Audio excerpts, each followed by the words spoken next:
আমি সুলতানা রহমান সবাইকে স্বাগত জানাচ্ছি। লন্ডন ব্রিজ ফলেন ডাউন আমরা জানি এটা বিখ্যাত সিনেমা, কিন্তু আজকে লন্ডনে ঘটে গেছে বাংলাদেশের এক ঐতিহাসিক ঘটনা। যেদিক থেকেই বিশ্লেষণ করেন না কেন সেটি বাংলাদেশের ইতিহাসে নিঃসন্দেহে একটি খুবই ঐতিহাসিক দিন হয়েই থাকবে। এর নানান রকম প্রেক্ষাপট আছে, নানান রকম কারণ আছে, সেগুলো আজকে বিশ্লেষণ করব। কিন্তু এই যে বৈঠকটি বহুল আলোচিত, এই বৈঠকটি যে হলো, এটি আসলে কে কি পেল? এতে কি বিএনপির জয় হলো নাকি পরাজয়?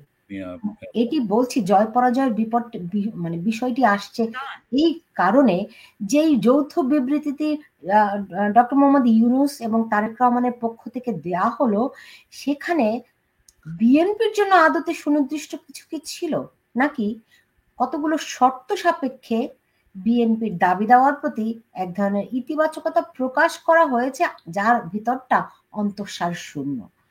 এগুলো বলার যথেষ্ট কারণ আছে, কারণ অনেকগুলো শর্ত, অনেকগুলো যদি কিন্তু তবে এইসবের মধ্য দিয়ে খুবই সুকৌশল একটি বিবৃতি প্রকাশ করা হয়েছে, যদিও দুই পক্ষই এই বিবৃতিতে তাদের সন্তুষ্টির কথা জানিয়েছে।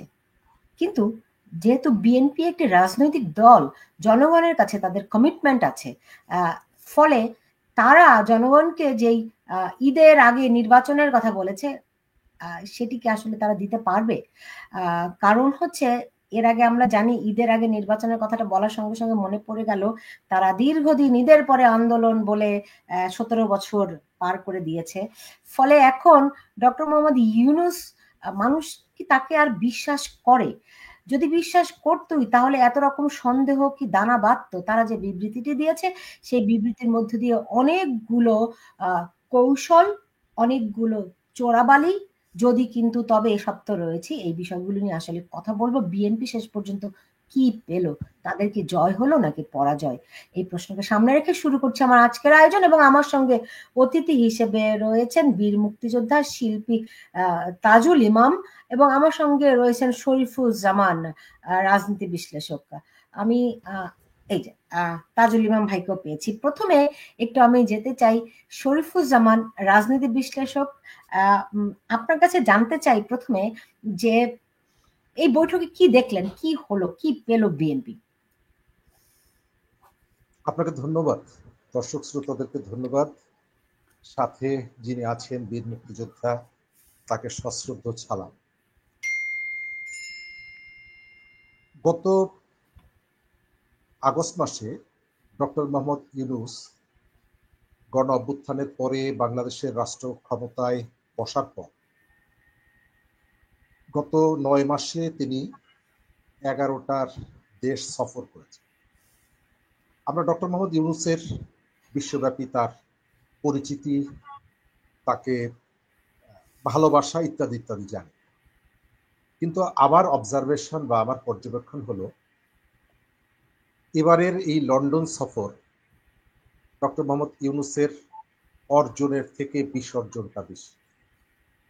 সারা পৃথিবীব্যাপী তাকে নিয়ে যে উচ্ছ্বাস, সেই উচ্ছ্বাসের পারদ ক্রমশই নিচে নেমে আসছে, এবং তার সর্বশেষ উদাহরণটা হচ্ছে লন্ডনের তার যে গত কয়েকদিনের কর্মসূচি ছিল। এই কর্মসূচি নিয়ে কতগুলো ধোঁয়াশা আছে। এটি কি তার ব্যক্তিগত সফর নাকি রাষ্ট্রের কোনো সফর? কিন্তু দেখা যাচ্ছে যে এই সফরটা ছিল তার নিজের ইচ্ছায় এবং তার নিজের কতগুলো কাজ করার জন্য। কিন্তু সেখানে তার যে টিম যাওয়া, বাহন ব্যবহার করা, তারপরে তার সেখানে অবস্থানের কারণে যে ব্যয় ইত্যাদি ইত্যাদি নিয়ে ইতিমধ্যেই অনেক রকমের প্রশ্ন ইতিমধ্যেই সোশ্যাল মিডিয়া সহ বিভিন্ন জায়গায় ছড়াচ্ছে। যদিও বাংলাদেশের মেইন স্ট্রিম মিডিয়া একটা ভয়ঙ্কর ভীতির মধ্যে আছে বলে অনেক মিডিয়াতে অনেক খবর আমরা জানি না, যে খবরগুলো আমরা সোশ্যাল মিডিয়ার মধ্যে থেকে পেয়ে থাকি। এই সফরে তিনি সবথেকে আলোচিত, অনেকগুলো আলোচিত ঘটনা আছে, সর্বশেষ আলোচিত বিষয় ইভেন্টটা ছিল তারেক রহমানের সঙ্গে তার বৈঠক। লক্ষণীয় ব্যাপার হচ্ছে ডক্টর মোহাম্মদ ইউনূস বাংলাদেশের দায়িত্ব নেওয়ার পর সব থেকে বেশি যাদের কাছ থেকে সহযোগিতা পেয়েছে সেই দলটি হলো বিএনপি। কিন্তু গত কয়েক মাসে আমরা কিন্তু দেখতে পেয়েছি যে সেই বিএনপির সাথে তার একটা বড় ধরনের দূরত্ব তৈরি হয়েছে, এবং সেই দূরত্বটা এমন জায়গায় গিয়েছিল যে বিএনপির পক্ষ থেকে তার সাথে দেখা করার আগ্রহ প্রকাশ করা সত্ত্বেও তিনি তাদেরকে সময় দেননি, বরং তিনি সময় দিয়েছেন অনিবন্ধিত রাজনৈতিক দল এনসিপি। এবং এর ভেতর থেকে বিভিন্ন জায়গায় সমালোচনাটা হচ্ছিল, এবং এই সমালোচনাটা যথার্থ এবং যৌক্তিক ছিল যে সরকার যে নিরপেক্ষতা থাকা দরকার ছিল সেই নিরপেক্ষতা হারিয়ে ফেলেছে এবং সরকার নিরপেক্ষতা প্রদর্শন করতে পারছে না। বিভিন্ন জায়গায় নতুন দল এনসিপিকে তারা যেভাবে স্টেক দিচ্ছিলেন তার ভেতর থেকে বোঝা যাচ্ছিল ডক্টর ইউনূস, তার মন্ত্রিসভা অথবা তার সরকার এই দলটিকে গঠন করার জন্য সহযোগিতা করতে চান, তাদেরকে হাতে ধরে বড় করতে চান। আমি কখনো কখনো বলি যে সন্তান বড় হলে যেমনিভাবে বাবা হাতটি ধরে ফুফু বাড়ি, চাচা বাড়ি, বাজারের ভেতরের মিষ্টির দোকানটি যেভাবে চিনিয়ে দেয়, ডক্টর মোহাম্মদ ইউনূস এই নতুন দলটিকে সেভাবে চিনিয়ে দিচ্ছিলেন। কিন্তু সর্বশেষ আজকে যে ঘটনাটি ঘটল, নির্বাচন নিয়ে যে আলোচনাটি হলো, এই আলোচনার ভেতর থেকে আমার ধারণা বিএনপি এতদিন প্যাসেঞ্জার সিটে বসেছিল বাংলাদেশের পলিটিক্সে। তার ক্ষমতা, তার জনপ্রিয়তা, তার জনসমর্থন অনেক বেশি থাকার পরেও বিএনপি হয়তো সিট কাভারের উপরে বসেছিল। সরকার এবং ডক্টর ইউনূসের নেতৃত্বের সরকার যে ড্রাইভিং সিটে ছিলেন, স্টিয়ারিং এ বসা ছিলেন, সেখান থেকে আজকে তিনি টেলিফোন করে বিএনপির সাথে বৈঠকের আগ্রহ প্রকাশ করে তাদেরকে স্টিয়ারিং এ বসিয়ে দিলেন। আমাদের এই যে ঘটনা নিয়ে অনেক রকমের সোশ্যাল মিডিয়ায় আপনি ঠাট্টা মশকরাও দেখছেন। কেউ কেউ এটি নিয়ে মশকরা করছে আমাদের সিদ্ধান্তগুলো লন্ডন থেকে নিতে হবে কেন। আপনি জানেন যে আমাদের রাজনীতিতে লন্ডনের একটা বিরাট ভূমিকা আছে। 1900 মুক্তিযুদ্ধের পরে বঙ্গবন্ধু পাকিস্তানি কারাগার থেকে মুক্তি পেয়ে প্রথমে লন্ডনে এসেছে। সুতরাং আমাদের পলিটিক্সে আমরা যাই বলি না কেন, আমাদের বিদেশের বা বিদেশিদের একটা ভূমিকা আছে, এবং এটি আমরা না চাইলেও তারা ভূমিকাটা রাখছে। আমি পরের অংশে আরো বিস্তারিত বলবো। তবে এই নির্বাচনকে ঘিরে সোশ্যাল মিডিয়ায় কেউ কেউ অনেকটা একটু ঠাট্টা মশকরাও করছেন। আমি তাদের উদ্দেশ্যে যেটা বলতে চাই যে অন্তত আমরা এখন নির্বাচন নিয়ে কথা বলছি, কিন্তু একটা সময় আমাদের এখানে নির্বাচনটা আসলে কিভাবে হচ্ছে এই আলোচনাটুকু আমরা জানতাম না। কোথায় বসে হচ্ছে, একজন দুইজন বসে সিদ্ধান্ত নিচ্ছে। অন্তত আজকে ইলেকশন নিয়ে কথা বলার একটা স্পেস আমরা পেয়েছি, আমরা আমাদের যার যার কথাটা বলছি।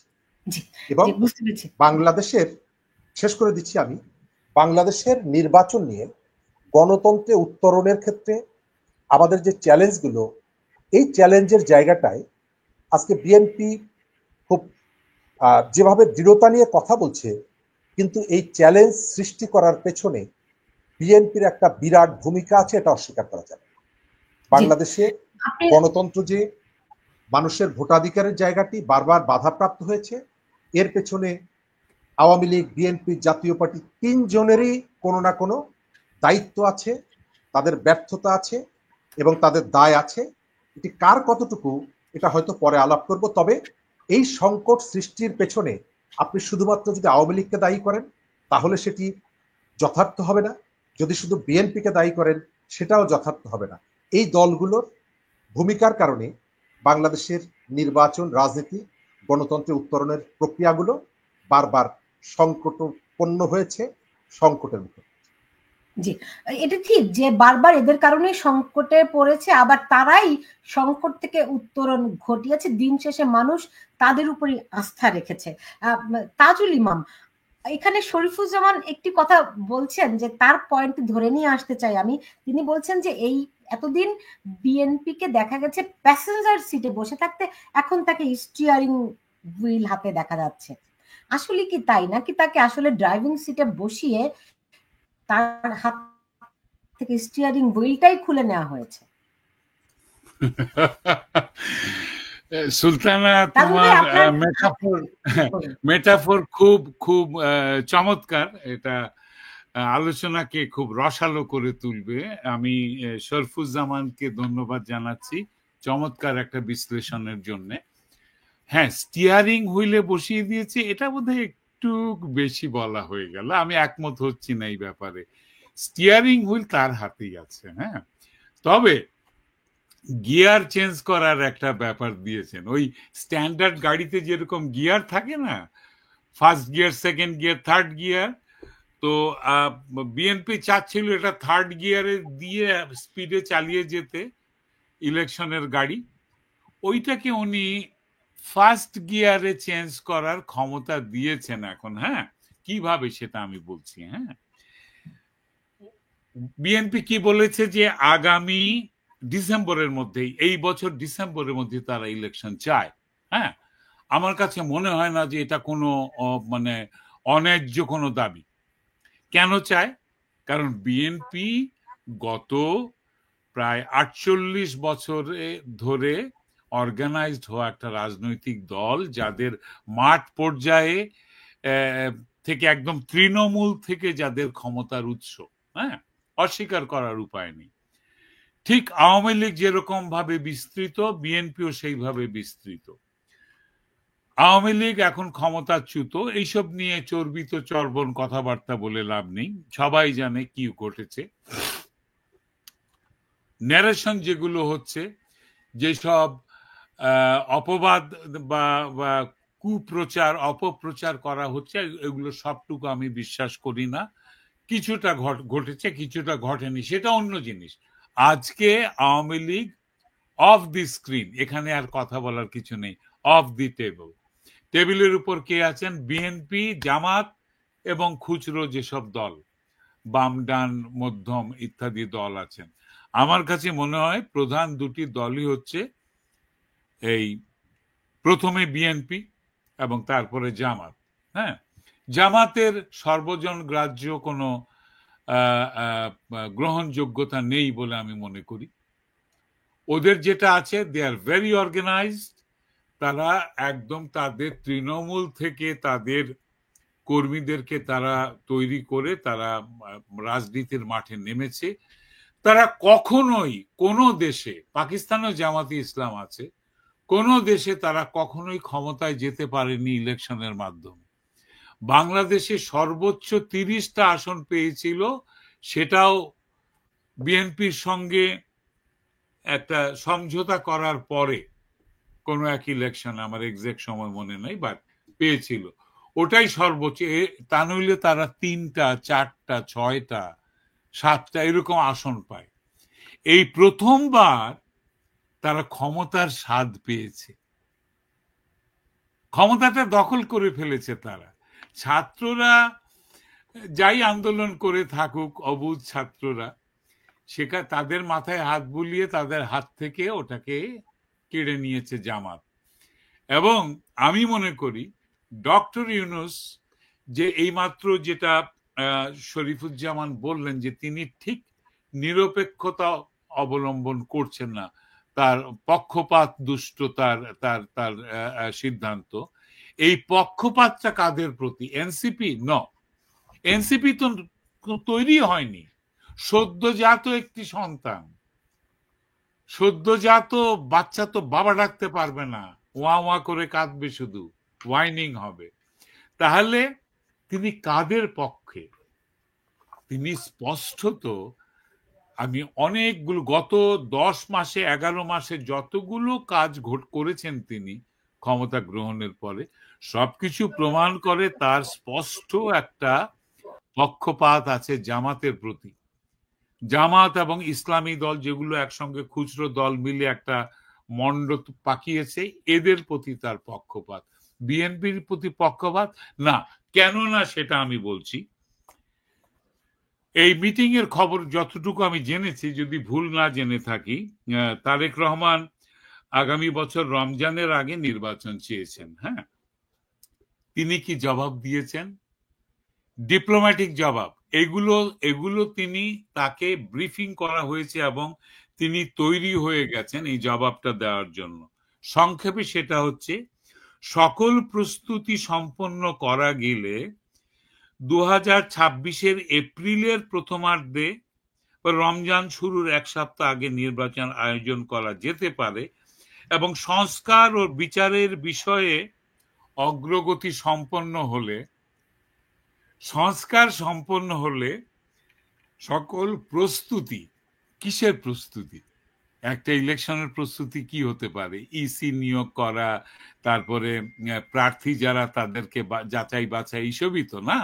ভোটার লিস্ট, হ্যাঁ, ভোটার লিস্ট তো ডিজিটাল হওয়ার কারণে এখন কোনো ব্যাপারই নেই, এটা ঘটে যেতে পারে within a day or two, তাই না?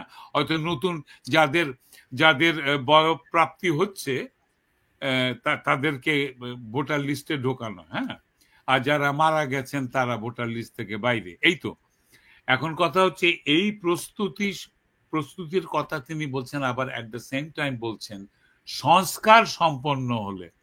কিসের সংস্কার? আপনি কি ইলেকশনের বিষয়ে সংস্কার বলছেন, নাকি না যে বিচার ব্যবস্থা? উনি বলেছেন বিচার ব্যবস্থার অগ্রগতি সম্পন্ন হলে নির্বাচন করা যেতে পারে। এখন আমার কথা হচ্ছে, বিচার তো চলবে কোর্টে, আদালতে, এবং দীর্ঘসূত্রিতা থাকবে। হ্যাঁ,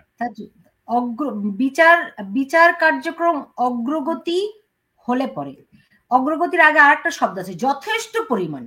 যথেষ্ট পরিমাণ, সেই যথেষ্ট পরিমাণের মাত্রাটা কি? হ্যাঁ, আদালতের বিচার দীর্ঘ হতে পারে। বিচার বিভাগ এখন তো জামাতের হার, বিচারক জামাতের, প্রসিকিউটর জামাতের, প্লেইন্টিফ জামাতের, হ্যাঁ, সব জামাতের। তো ব্যাপারটা কি দাঁড়ালো? হাকিম হইয়া হুকুম করো, পুলিশ হইয়া ধরো। এই কাজটি তিনি করলেন লন্ডনে বিএনপির নেতা তারেক রহমানের সঙ্গে। তারেক রহমানের নামে যে মামলাগুলো রয়েছে, 21শে আগস্টের মামলা, সেই মামলার আপিল করছে কে? বাংলাদেশ সরকার। কারণ সেই মামলাটাকে খারিজ দেওয়া হয়েছিল, সেটা আপিল করার ক্ষমতা এখন বাংলাদেশ সরকারের।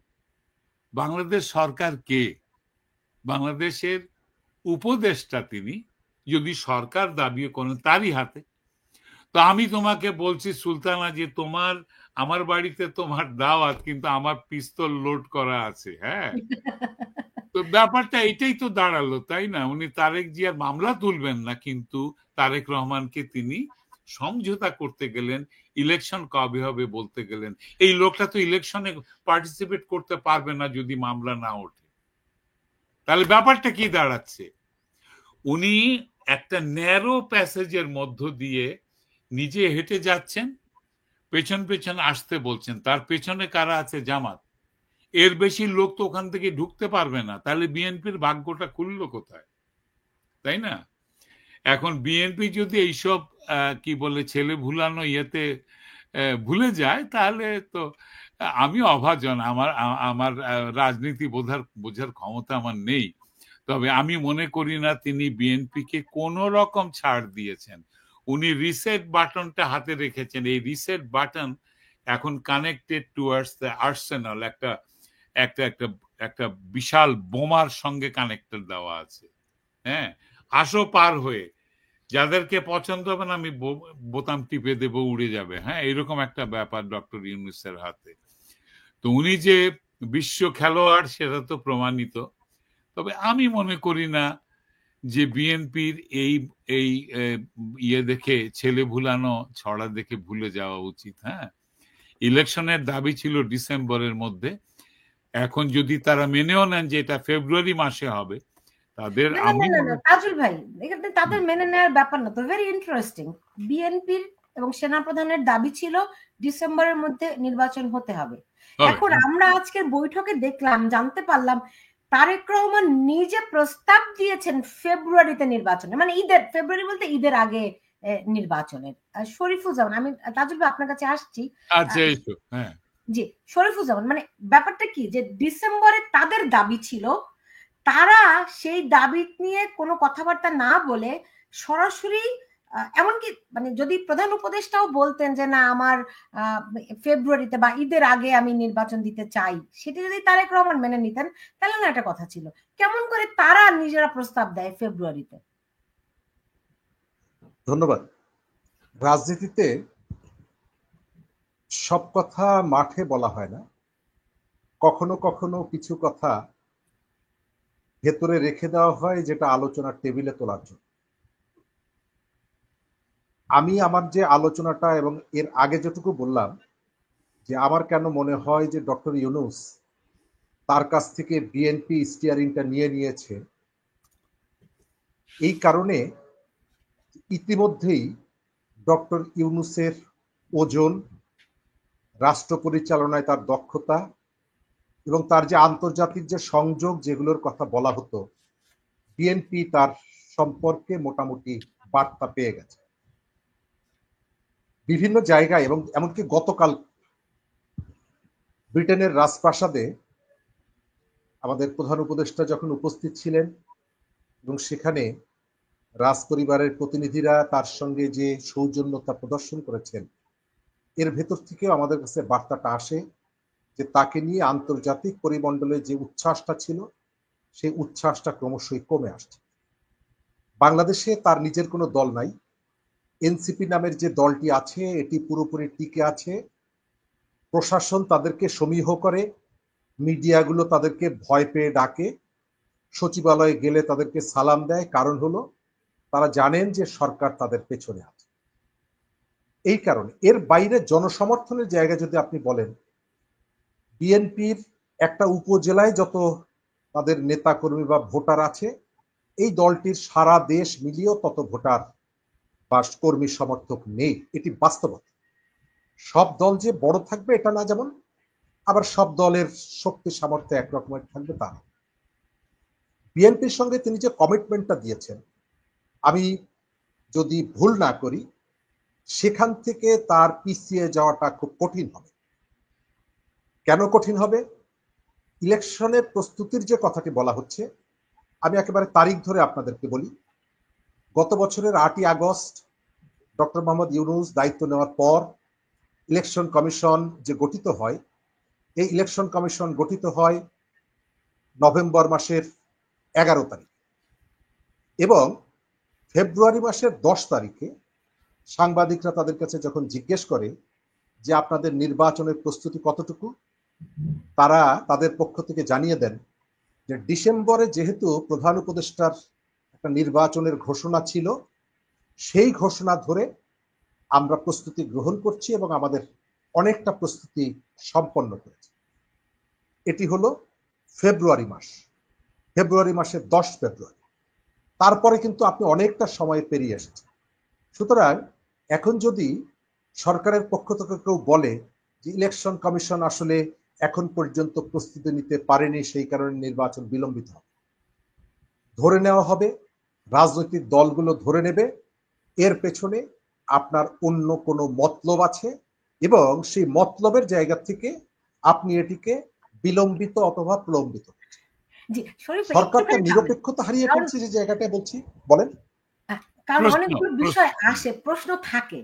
সেটি হচ্ছে প্রথমত এই বছরের যে অর্থ বছরের বাজেটে নির্বাচনের বরাদ্দ অ্যালোকেট করা হয়নি, তাহলে নির্বাচন কেমন করে হবে? তারপরে বলা হয়েছে প্রবাসীদের ভোটার তালিকা অন্তর্ভুক্ত করা হবে, right? It's a huge work. একটা নতুন ব্যালট সিস্টেম করতে হবে, পোস্টাল ভোটিং করতে হবে, অনেক কাজ। সেই কর্মযজ্ঞ কি আগামী 8 মাসে সম্ভব? অসম্ভব। হ্যাঁ, তাহলে মানে একদিকে বাজেট নাই, আর একদিকে অনেকগুলি কর্মযজ্ঞ, তার উপর আপনার বিচার ব্যবস্থা আশানুরূপ বা একটা সন্তোষজনক অগ্রগতি সাধন করতে হবে। কার বিচার, কোন বিচার, কবে কার বিচার, কোনো ইয়ে নাই। এতগুলো ফাঁক রয়ে গেছে, আপনি কেমন করে আশা করেন আসলে তারা নির্বাচন দিতে চায়? আচ্ছা, আমার জায়গার আবার ব্যাখ্যাটা হচ্ছে, আমার প্রশ্ন ছিল, আপনি যে বললেন যে তারা এই ইলেকশন কমিশন বলেছে তারা প্রস্তুতি নিচ্ছে এবং নিয়েছে। হ্যাঁ, বাজেট জি অন্য জিনিস, সেটা রাষ্ট্র দেবে। তাহলে এখানে একটা মতলববাজির কথা আছে। হ্যাঁ, এই মতলবটা আমি একটু জানতে চাচ্ছি। আমার ধারণা তিনি তার পোষ্য এনসিপি কে শক্তিশালী করতে চান, অথবা আমার ধারণা তিনি জামাতের যেহেতু এখনো ইলেকশন প্রস্তুতি নেই, গ্রামে গঞ্জে নগরে তারা যারা মসজিদে মসজিদে তারা শুক্রবারে খুতবার সময় তারা নিজেদের ক্যাম্পেইন করছে, আমি নিজে দেখেছি, ভিডিও দেখেছি। তো এগুলোর সুযোগ দেওয়ার জন্য কি তিনি ইলেকশন পেঁচাচ্ছেন আর একটু, নাকি বলেন আপনি? এই বিষয়টা আমি বিভিন্ন অনুষ্ঠানে প্রকাশ্যে বলেছি। আমাদের এখানে নির্বাচন নিয়ে যে ধরনের একটা ধোঁয়াশা তৈরি করা হয়েছিল গতকালকে পর্যন্ত, যে ধরনের সমালোচনাটা ছিল, এর পেছনে তার প্রধানতম উদ্দেশ্য ছিল এনসিপি এবং জামাতকে নির্বাচন প্রস্তুতি গ্রহণের জন্য স্পেস তৈরি করে দেওয়া। রাইট, স্পেস তৈরি করে দেওয়া। আমি উদাহরণ হিসাবে বলি, একটা নির্বাচনী প্রসিডিউরে আপনার প্রথম কাজটা হচ্ছে একটা রাজনৈতিক দলের পক্ষ থেকে প্রার্থী সিলেকশন করা। এটি হচ্ছে তার প্রথম কাজ। আপনি খেয়াল করে দেখবেন প্রায় সারা দেশে জামাত তার প্রার্থী ঘোষণা করেছে, তারা সারা দেশে নির্বাচনী প্রচারণা চালাচ্ছে, তারা গিয়ে ভোট চাইছে। আজকেও চট্টগ্রামে জামাতের আমির বলেছে যে কি কারণে তাদেরকে ভোট দিতে হবে। কিন্তু অন্য রাজনৈতিক দলগুলো যখনই ভোটের কথা বলছে, সঙ্গে সঙ্গে এনসিপি এবং জামাতের পক্ষ থেকে বলা হচ্ছে যে তুমি, এবং তাদের কতগুলো ভাড়াটিয়া ইউটিউবার আছে, তারা সঙ্গে সঙ্গে বলছে যে তুমি নির্বাচন চাও, তার মানে হচ্ছে তুমি ইন্ডিয়ার দালাল। হ্যাঁ, তুমি নির্বাচন চাও মানে হচ্ছে তুমি রয়ের এজেন্ট। তুমি রয়ের এজেন্ট। এবং আরো একটা কথা বলে, আমি একটু অ্যাড করব আপনার কথার মাঝখানে। জি, আরো একটা দেয় যেটা খুবই আপত্তিকর, সেটা হচ্ছে জামাত বলেছে যে জামাতকে সমর্থন করলো না, সে কোরআন সুন্নাহকে সমর্থন করলো না। যে জামাতে ইসলামীকে ভোট দিল না বা বিরোধিতা করলো, সে ইসলামের বিরোধিতা করলো। এই যে ন্যারেশন, এটা কমপ্লিটলি যে কোনো কনটেক্সটে এটা ধর্মের অবমাননা। হ্যাঁ, ইসলাম ধর্মের অবমাননা অন্তত। এবার বলেন আপনি। আচ্ছা, এই যে আপনি যে অংশটা নিয়ে আসলেন, তার আগেরটাকে আমি শেষ করি আর কি। জামাতকে মূলত স্পেস করে দেওয়ার জন্য আপনি স্কুলের বিস্কুট দৌড় প্রতিযোগিতার কথা আপনার মনে আছে? দেখেছি, মনে আছে। হ্যাঁ, বাঁশি বাজার আগে যে দৌড় শুরু করেছে, আপনি তাকে নিয়ে কোনো কথা বলছেন না, কিন্তু বাঁশি বাজার আগে যে লাইনের মার্জিনের উপরে পা ফেলেছে, আপনি তাকে ডিসকোয়ালিফাই করছেন। জামাত সারা দেশে নির্বাচনী প্রচারণা চালাচ্ছে, কিন্তু এটি সংস্কার বিচারের কাজ আগে কেন নির্বাচনী কাজ শুরু করেছে এই প্রশ্নটি আপনি তুলছেন না। কিন্তু অন্য দলগুলো যখনই বলছে তখন বলছেন আপনি নির্বাচনকে বাধাগ্রস্ত করতে চান। ভাই যেটি জামাতের প্রচারণার যেটি বললেন, এটা জামাতের পুরনো অভ্যাস। তারা পাকিস্তানি হানাদার বাহিনীর পক্ষে দাঁড়িয়েছিল ইসলাম রক্ষা করার কথা, তারা ব্রিটিশের পক্ষেও দাঁড়িয়েছিল এই ধরনের কথা। এই দলটি সারা জীবন, তার পুরো জন্মের পর থেকে সবসময় শাসকের কাছে থাকতে পছন্দ করে, এবং তার বিচারিত্রাগুলো খুবই ইন্টারেস্টিং। আমি শেষ করে দেব এই জায়গাটায়। আপনাদের খেয়াল আছে যে কিছুদিন আগে চীনের কমিউনিস্ট পার্টির একটা প্রতিনিধি দল বাংলাদেশে এসেছিল, জামাতের অফিসে তারা গিয়েছে, এবং জামাতের আব্দুল্লাহ মোহাম্মদ তাহের তাদের কাছে অনুরোধ করেছে, যদিও তারা দেশের মধ্যে অথবা বিভিন্ন জায়গায় প্রচার করে যারা কমিউনিস্ট পার্টি করে তারা নাস্তিক, তারা কাফের, কিন্তু চীনের কমিউনিস্ট পার্টির সাথে তারা নিজেদের অফিসে বৈঠক করেছে। আবার তাদেরকে বলেছে যে আপনারা রোহিঙ্গাদের জন্য আলাদা একটা স্টেট করে দেওয়ার ক্ষেত্রে ভূমিকা রাখেন। কিন্তু এর আগে জামাতের এই নেতারা কিন্তু চীনও ঘুরে এসেছে। আমি জাস্ট আপনাদেরকে মনে করিয়ে দিব, আজ থেকে 10 বছর 8 বছর আগে আপনি জামাতের যে সমস্ত রাজনৈতিক কর্মসূচি বা তারা যখন প্রকাশ্যে কর্মসূচি চালাতো, তাদের যতগুলো দাবি ছিল, তার একটা দাবি ছিল উইঘরে চীনার সরকার, চীনের কমিউনিস্ট পার্টির সরকার উইঘরে মুসলিমদের উপরে যে নির্যাতন করছে সেটি বন্ধ করতে হবে। কিন্তু তাদের বাড়িতে যখন সেই চীনের সরকারের প্রতিনিধি আসে, সে উইঘরের মুসলমানদের কথা কিন্তু বলে না। এটা কিন্তু খুব মানে মজার ব্যাপার, সে কিন্তু ওই ঘরের মুসলমানদের কথা তখন বলে না। এবং এই প্রসঙ্গটি আপনি গত কয়েক মাসে জামাতের কোন নেতার মুখে আপনি শুনবেন না। আমার আলোচনার ধারণা, জায়গাটা হচ্ছে অন্য জায়গায়। হ্যাঁ, আমি আমার যে ধারণা, বিষয়টাকে ফোকাস করতে চাই, একটা লাইন আমি অ্যাড করি আপনার সঙ্গে। আমার ধারণা এই চীনের সঙ্গে তাদের যে বন্ধুত্বের মাখামাখির একটা ব্যাপার, এখানে পাকিস্তানের মধ্যস্থতা আছে। হ্যাঁ, বলুন। আচ্ছা, আমার আমার আরো কয়েকটা প্রশ্ন ছিল আসলে এই বৈঠককে কেন্দ্র করে। হ্যাঁ, আমরা জামাতটা নিয়ে অনেক আলোচনা করেছি, ভবিষ্যতে নিশ্চয় আরো করব। কিন্তু ধরেন আজকে বৈঠক হলো একটা নির্বাচন নিয়ে, যেটা বুঝলাম নির্বাচনের বাইরে আর তো কিছু দেখলাম না, যে কবে নির্বাচন হবে এটি নিয়ে তারা একটা যৌথ বিবৃতি দিল। এর বাইরে অন্য কোনো বিষয় কিন্তু নাই। এক নাম্বার, তারা বৈঠক করেছে প্রায় 1.5 ঘন্টা। এই 1.5 ঘন্টার বৈঠকে কি শুধুমাত্র নির্বাচনের সময় নিয়ে আলাপ হলো? এখন যদি নির্বাচনের সময় নিয়েই আলাপ হয়, সেই ক্ষেত্রে আপনি দেখেন তো যে প্রধান উপদেষ্টার সঙ্গে ছিলেন তার নিরাপত্তা উপদেষ্টা খলিলুর রহমান। কেন? এই খলিলুর রহমানকে তো বিএনপির দাবি ছিল যে তাকে বাদ দিতে হবে, পদত্যাগ করতে হবে, পদত্যাগ করতে হবে। তাকে নিয়ে বৈঠক করলেন নির্বাচনের নির্বাচনের তারিখ ঠিক করার জন্য। তো কেন নিরাপত্তা উপদেষ্টার এখানে কাজটা কি? এক নাম্বার, যেহেতু নিরাপত্তা উপদেষ্টা ওখানে ছিলেন, তিনি নানান কারণে বিতর্কিত, তিনি আবার চট্টগ্রাম বন্দর ওই আরাকানিদের জন্য আপনার করিডোর এসবের সঙ্গেও সংশ্লিষ্ট, সুতরাং তিনি ওখানে ছিলেন উপস্থিত। অন্যদিকে বিএনপির পক্ষ থেকে ছিলেন কে? আমির খসরু মাহমুদ চৌধুরী, চট্টগ্রামের সন্তান তিনি, তিনি বিএনপির সাবেক বাণিজ্য মন্ত্রী। বন্দর সংক্রান্ত বিষয়ে তাদের অনেক দক্ষতা আছে। আমরা কি এখানে কোনো যোগসূত্র দেখতে পাই? জনাব তাজুল আহমেদ, আমাকে বলছো বলতে? আচ্ছা আচ্ছা আচ্ছা, যোগসূত্র কি আসলে? ডক্টর ইউনূস লন্ডনে গিয়েছেন হ্রদ দেখতে এবং কলা বেচতে। ওই একটা কথা আছে না বাংলায়, হ্রদ দেখা কলা বেচা। হ্রদ দেখলে পুণ্য হয় আর কলা বিক্রি করলে লাভ হয়।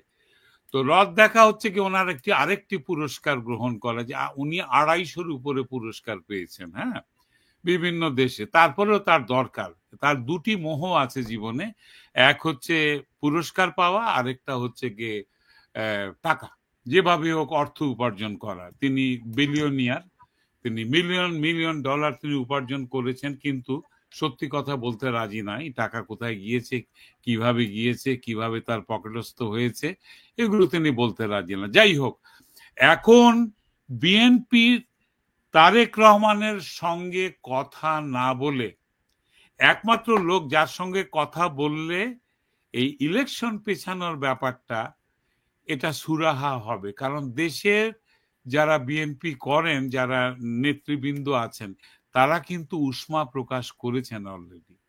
তারা এই খলিলুর রহমানের যেমন পদত্যাগ দাবি করেছেন, তাদের দাবি অনুযায়ী ডিসেম্বরে ইলেকশন দিতে হবে, তাদের সঙ্গে সেনাবাহিনীও রয়েছে।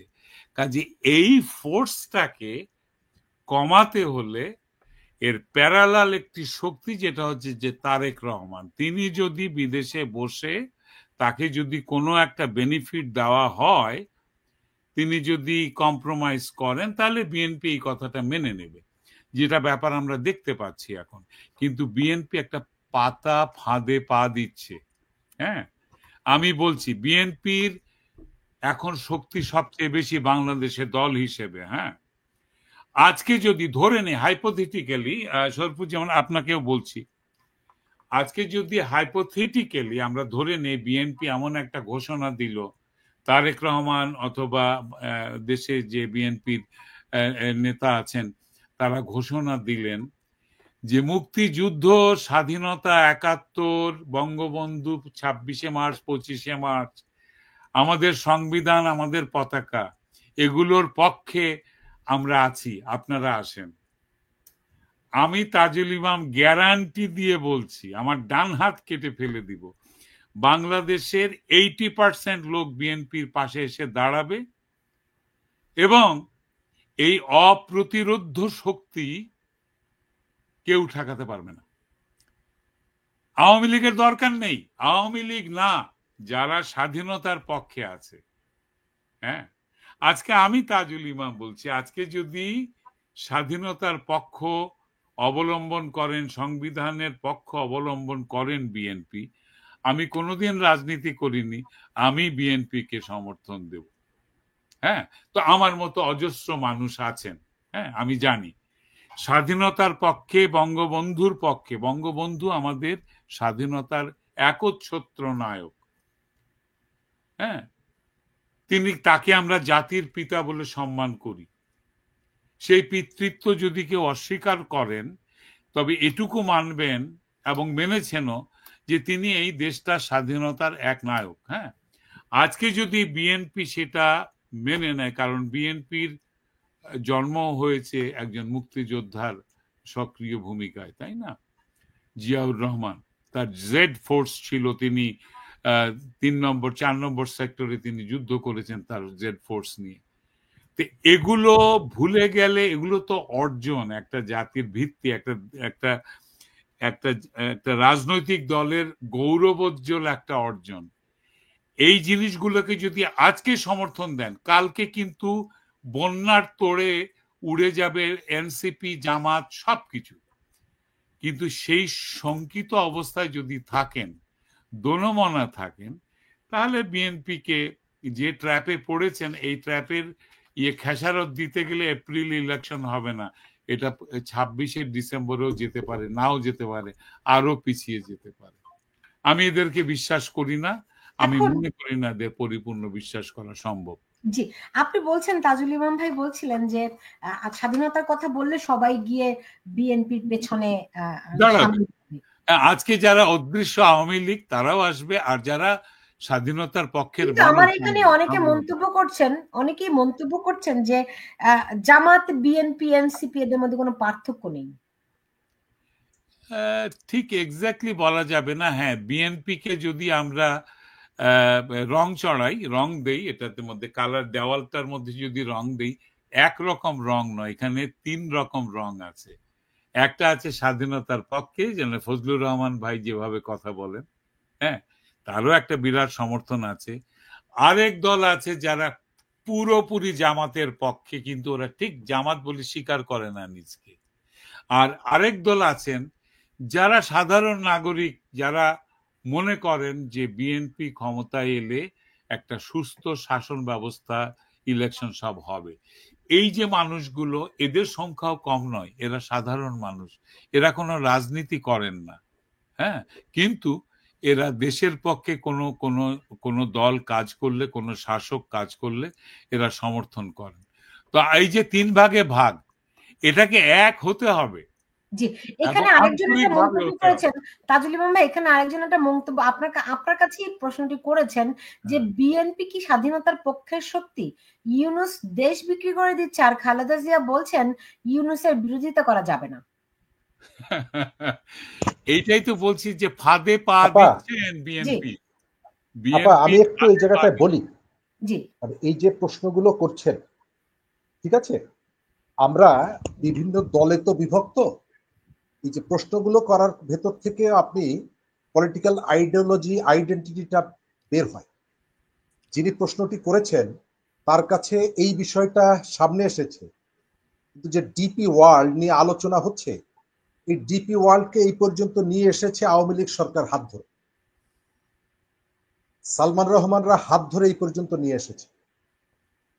ডক্টর ইউনূসের যেটা বলা হচ্ছে, ভাই যথার্থ বলেছেন, উনি রতও দেখতে যান, কলাও বেচতে যান।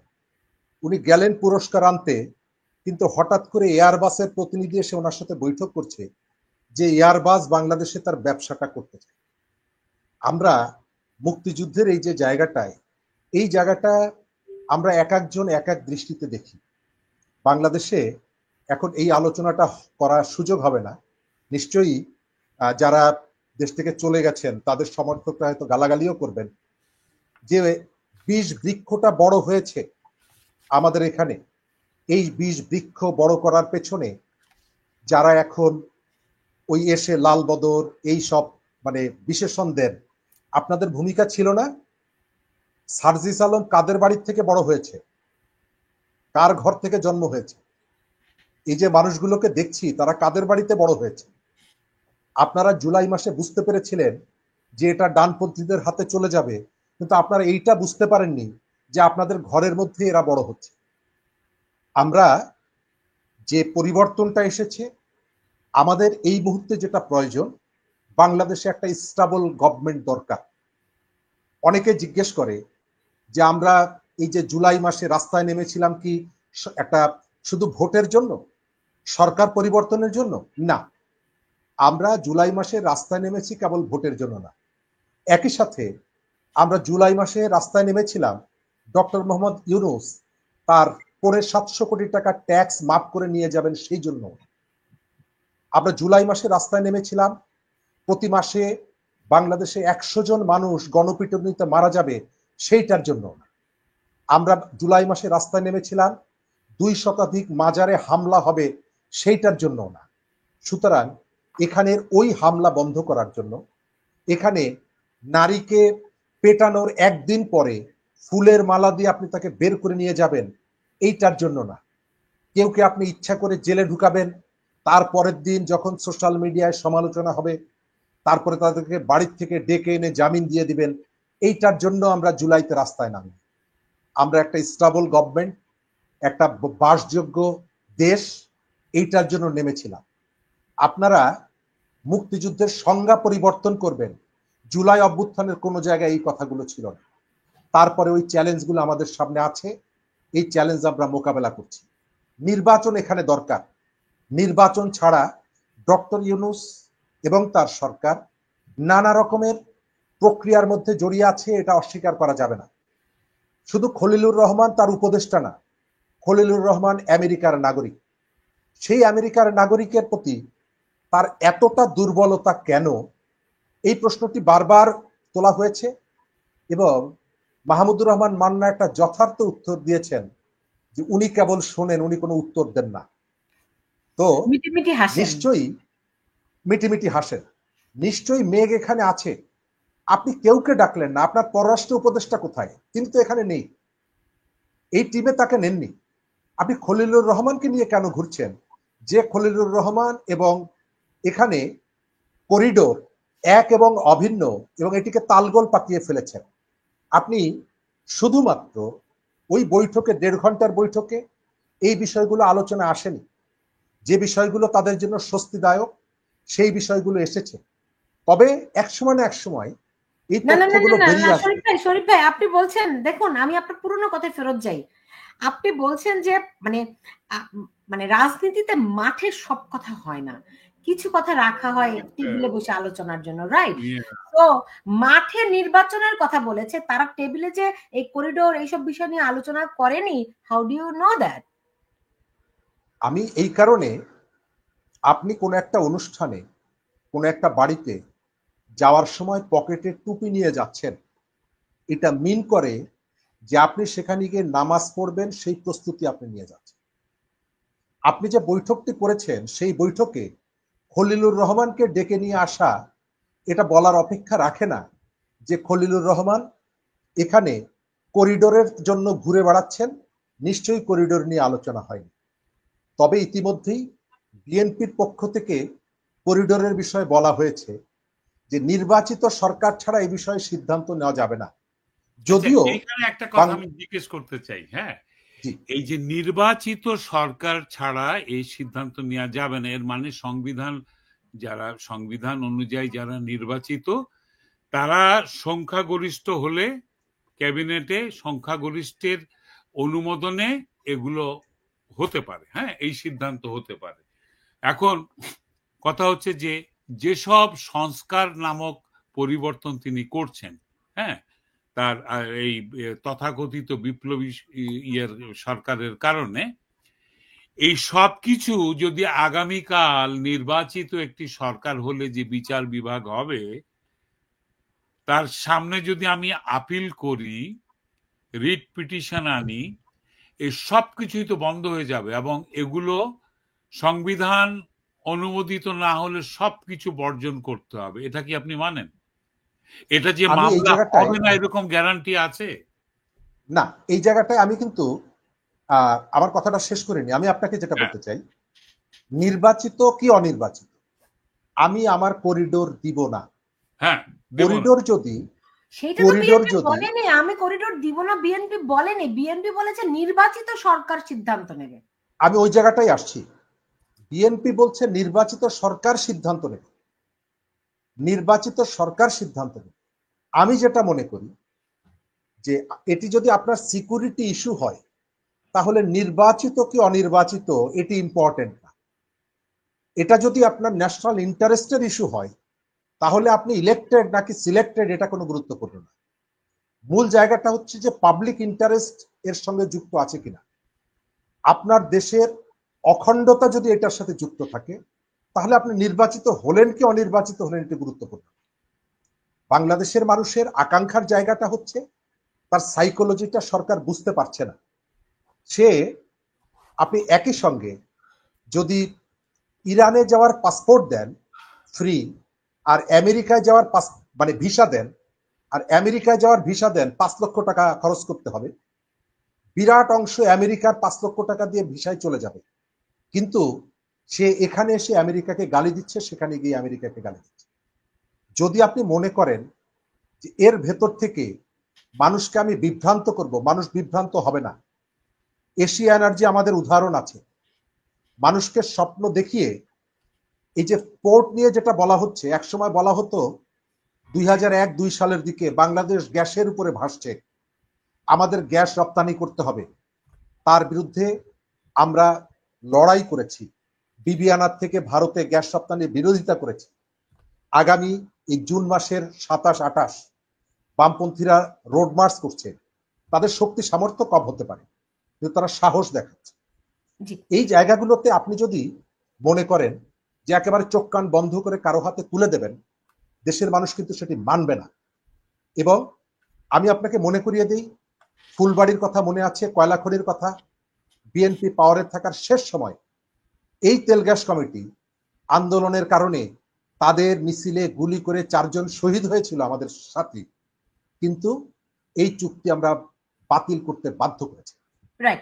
বাংলাদেশে ডক্টর মোহাম্মদ ইউনূস তার সরকারের একটা বিরাট অংশ আমরা জানি তারা আমেরিকার পারপাসটা সার্ভ করতে চাইছে, তারা বিদেশিদের পারপাসটা সার্ভ করতে চাইছে। তারা বিদেশি শিক্ষায় শিক্ষিত, ইউরোপের জীবনযাপনে অভ্যস্ত, এবং তাদেরকে ডেকে এনে আপনি তথাকথিত ঐক্যমতের যে সমস্ত জায়গাগুলোতে বসিয়েছেন। আমরা রাজনীতিতে একটা ইতিবাচক পরিবর্তন চাই। আমরা বাংলাদেশটাকে সেই যে আগের সেই লুটপাট দুর্নীতি এগুলো হোক, সেটা কোনোভাবেই আমরা চাই না। তার মানে এই না যে আপনি সংস্কারের মোড়ক সামনে রেখে আপনি জাতীয় স্বার্থ বিরোধী সিদ্ধান্ত গ্রহণ করবেন।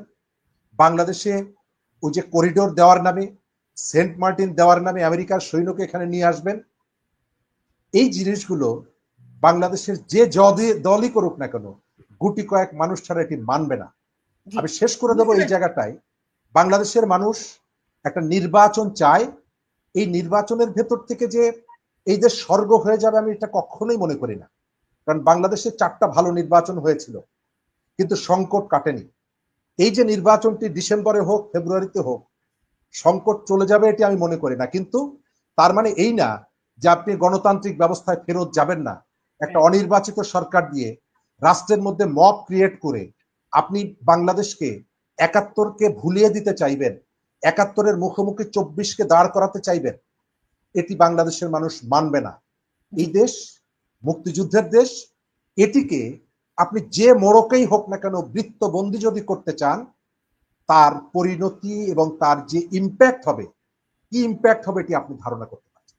জি জি, একদম একদম খাঁটি কথা বলেছেন তাজুল ইমাম ভাই। আপনার কাছে শেষ প্রশ্ন, এইখানে ধরেন আওয়ামী লীগ বাংলাদেশের রাজনীতিতে একটি বড় রাজনৈতিক দল, তারা এখন মাঠে থাকুক আর না থাকুক, তারা সিন থাকুক আনসিন থাকুক, ইট ডাজন্ট ম্যাটার, তারা আছে। এখন তাদেরকে বাদ দিয়ে কি এই নির্বাচন হবে বলে আপনার মনে হয়? তাদেরকে বাদ দিয়ে যদি নির্বাচন হয়ও, সেই নির্বাচন কি গ্রহণযোগ্যতা পাবে? যদি গ্রহণযোগ্য হয়ে যায়, সরকার কি স্টেবিলিটি কি দেশে আসবে? এইগুলো তো ভবিষ্যতের ব্যাপার, আমি তো ভবিষ্যৎ বক্তা না। হ্যাঁ, তবে অনুমান আমি করছি যেটা, যে এরকম একটা ইলেকশন হলে আন্তর্জাতিকভাবে সেটা গ্রহণযোগ্য হবে না। হ্যাঁ, ইন্টারন্যাশনাল সিন্ডিকেট যারা আছেন, মুরব্বী যারা আছেন, যারা ওভারসি করেন, যে যারা যারা বলেছিলেন শেখ হাসিনাকে যে তোমার দুটো নির্বাচন বাবা ঠিক মতো হয়নি, হ্যাঁ, তোমার বিরোধী দল অংশগ্রহণ করেনি নির্বাচনে, তুমি যেটা করেছো it is kind of rigging, হ্যাঁ, তো একই দল কিন্তু আবার এসে বলবে যে দিস ইজ রিগিং, কারণ তোমরা একটা রাজনৈতিক দলকে বিচারের নামে বাইরে রেখেছো। এখন বিচার যদি হয়, হ্যাঁ, যদি তাড়াহুড়ো করে বিচার হয় ইলেকশনের আগেই আওয়ামী লীগকে নিশ্চিহ্ন করে দেওয়ার বিচার, এই তাড়াহুড়ার বিচার তো ঠিক ন্যায় বিচার হবে না, সেটা নিয়েও কথা উঠবে। এবং যারা বিবেকের কথা বলেন, গোটা পৃথিবী জুড়ে এই প্রতিবাদ হতে থাকবে, দেশে হতে থাকবে। দেশে কিন্তু আওয়ামী লীগের যে আমলে যে ভালো কাজ যেগুলো হয়েছে, যেসব স্থাপনা তৈরি হয়েছে, 48টা মেগা প্রজেক্ট হয়েছে, হ্যাঁ, এগুলোর প্রতি কিন্তু মানুষের কৃতজ্ঞতা বোধ আছে। যাদের আছে তারা কিন্তু ফিল করবেন যে আগেই তো ভালো ছিলাম, এখন কি হচ্ছে এগুলো, হ্যাঁ, যখন ইউনূস সরকারের আমলে যেমন বলছেন সবাই আগেই ভালো ছিলাম, ঠিক তেমনি বিএনপি যদি ক্ষমতায় আসে তখনও তারা কম্পেয়ার করবেন যে এটা কি সেই আগের শাসনের মতো ভালো হচ্ছে কিনা, হ্যাঁ। আর ইলেকশন আওয়ামী লীগকে বাদ দিয়ে করলে আওয়ামী লীগের ভোটার যারা, তারা কাদেরকে ভোট দেবে? ওই কথাতে আমি বলেছিলাম যে বিএনপি মুক্তিযোদ্ধার কলম থেকে তৈরি হলেও, হ্যাঁ, বিএনপি পুরোপুরি মুক্তিযুদ্ধের বা স্বাধীনতার মানে উন্মেষের সমর্থক নয়, পুরোপুরি নয়, হ্যাঁ, তাদের দ্বিধা আছে, তারা যখন যেদিকে বাতাস সেদিকে হেলে পড়ে, হ্যাঁ। এখন আমি বলছি সেই সুবিধাবাদ থেকেও যদি আজকে মুক্তিযুদ্ধের পক্ষে শক্ত অবস্থান নেয় বিএনপি, তাহলে একটা সরকার আসবে যেখানে যারা সংবিধান পরিবর্তন করা বা সংবিধানের অনুমোদনে, সংবিধান মেনে এইসব বড় বড় সিদ্ধান্ত নিতে পারবেন। ডক্টর ইউনূস বলেছেন তিনি পোর্ট দিয়ে দিচ্ছেন তাদের হাতে যারা বিশ্বের সেরা অপারেটর। ২৫০০ বছর আগে চট্টগ্রামে বন্দর তৈরি হয়েছিল। এই বন্দর ২৫০০ বছর ধরে চট্টগ্রামের মানুষ, খালাসি, নাবিক, বাংলাদেশের পোর্ট অথরিটি এটাকে চালিয়ে এসছে, গত ৫৪ বছর ধরে সফলভাবে চালিয়ে এসছে। পোর্ট বদলে গেছে, পোর্টকে চেনা যাবে না। মুক্তিযুদ্ধের পরে যে পোর্ট ছিল সেই পোর্ট এখন আর নেই, সব আধুনিকায়ন হয়েছে, হ্যাঁ। এগুলো সব করেছে বাংলাদেশের মানুষ, বাংলাদেশের মানুষ এগুলোকে পরিচালনা করেছে।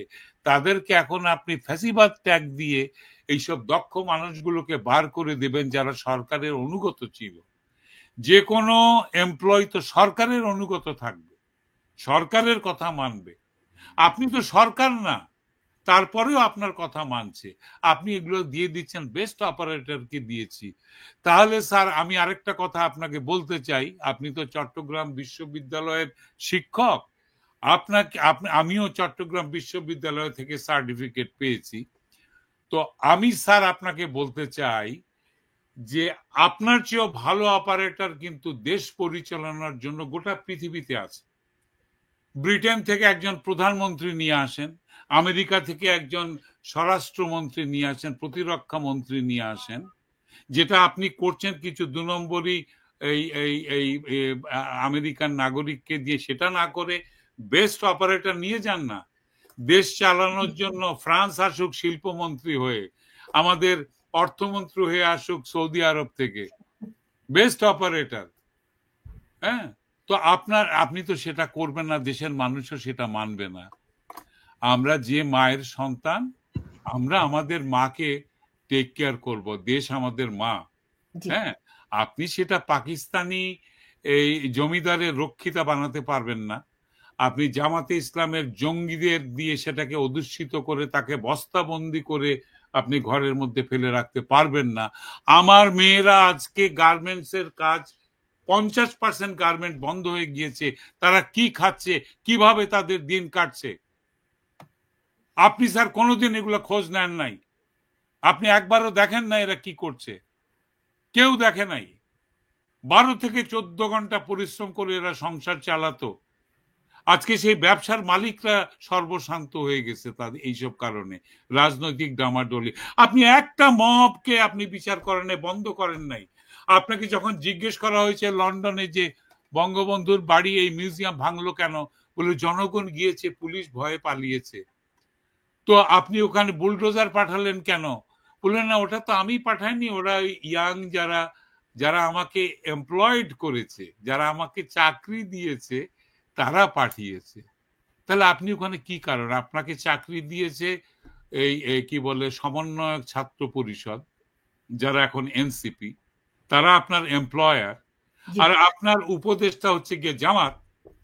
তো আপনি কি বিএনপি কে কি অফার দিলেন আমরা তো এখনো জানি না। তবে আমি এটা বলবো যে বিএনপি রাজনৈতিক দল হিসাবে প্রস্তুতি নিতে হবে, নেওয়া উচিত, যাতে কোনো একটা কথার নড়চড় হলে যেন সঙ্গে সঙ্গে সবকিছু চারদিক থেকে ব্লক করে দেওয়া যায়। জি, আমার শেষ প্রশ্ন শরীফ ভাই আপনার কাছে, যে তাজুল ভাই বলেছেন যে আসলে বিএনপি একটা ফাঁদে পড়েছে, এবং এখন তিনি একটু হুঁশিয়ারও দিয়ে দিলেন যে বিএনপি খুব সতর্ক দৃষ্টি রাখতে হবে যাতে করে এই নির্বাচনের তারিখ নিয়ে বা যা প্রতিশ্রুতি এখান থেকে যেন কোনো নড়চড় না হয়।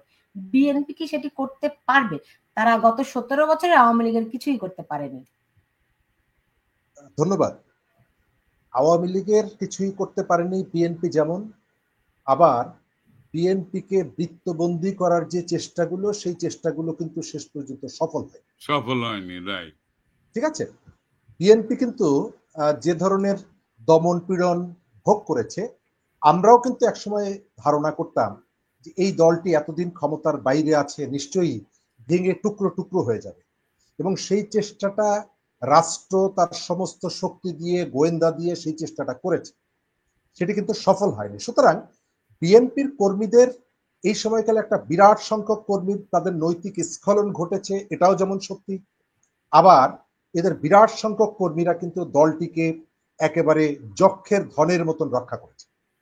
সুতরাং এই জায়গাটায় আমার ফোকাসটা করতে চাই যে আমাদের বাংলাদেশের পলিটিক্সকে ঘিরে এখানে একটা থার্ড ফোর্স তৈরি করার নামে মাইনাস পলিটিক্সের একটা প্রবণতা কিন্তু এখানে আছে। এবং এই যে নতুন দল, আপনার সম্ভবত ড্যান মজিনার একটা ইন্টারভিউ ছিল যে বাংলাদেশের একটা নতুন দল দরকার, এবং এই নতুন দল যেটা এনসিপি কে দেখছি, এবং এনসিপির পাশাপাশি আবার আপ বাংলাদেশ, অমুক তমুক যারা বেরিয়ে আসছে, এই সবগুলোই হচ্ছে যে বাংলাদেশের পলিটিক্স থেকে প্লাস মাইনাসের যে থিওরি, সেই থিওরিটিকে এস্টাবলিশ করার জন্য।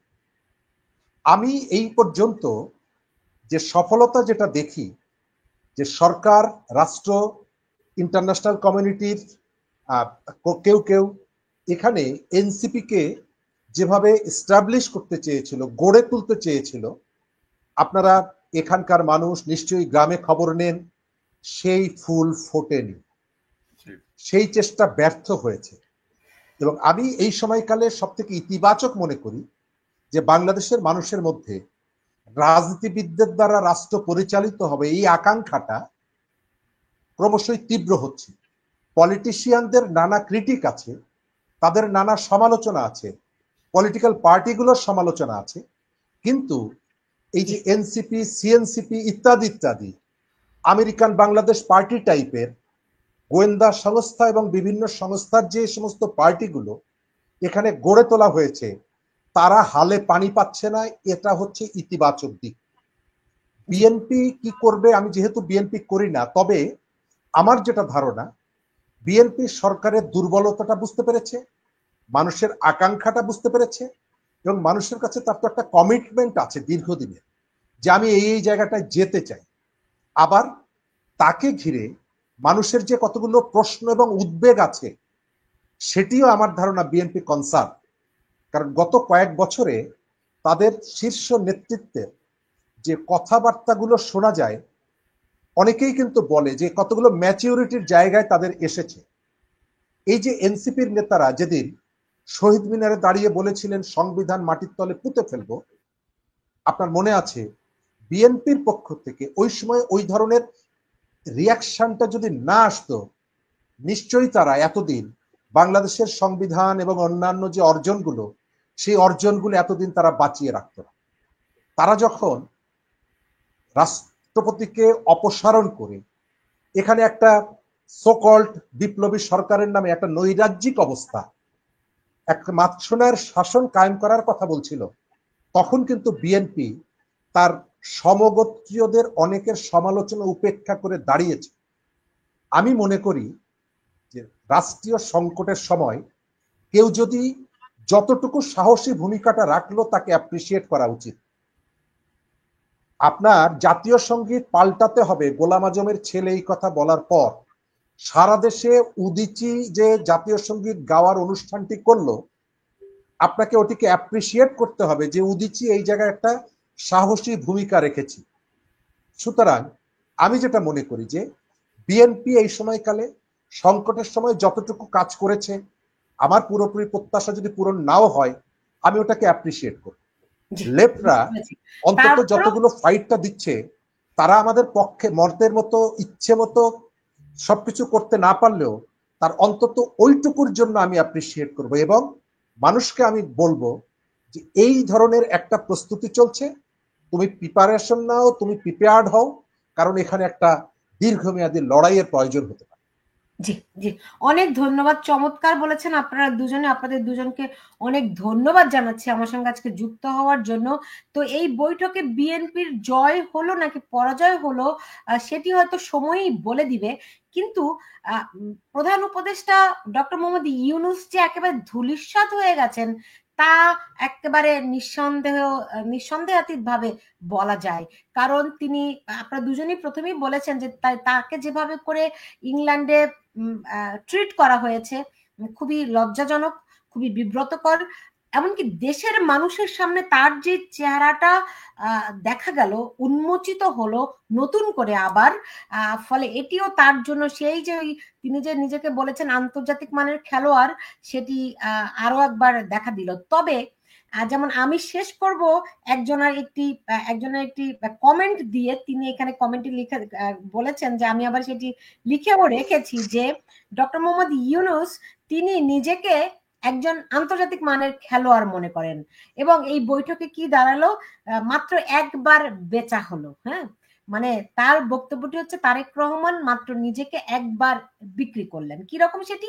সেই সংস্কার, সেই জুলাই চার্টার, সেই বিচার।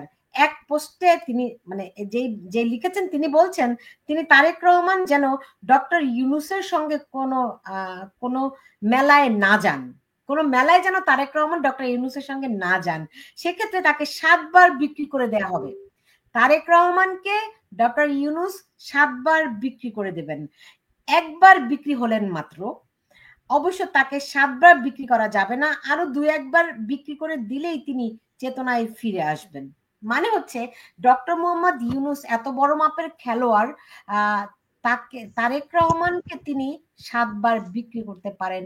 এই বৈঠকে তারেক রহমানকে বিক্রি করা গেল কি গেল না সেটি একটা সময়ের ব্যাপার, কিন্তু যেই ফাঁদ পাতা হয়েছে, বিএনপি যদি খুব সতর্ক কৌশল নিয়ে অগ্রসর না হয় তাহলে কিন্তু চোরাবালিতে আটকে যাওয়ার আশঙ্কা থাকছে।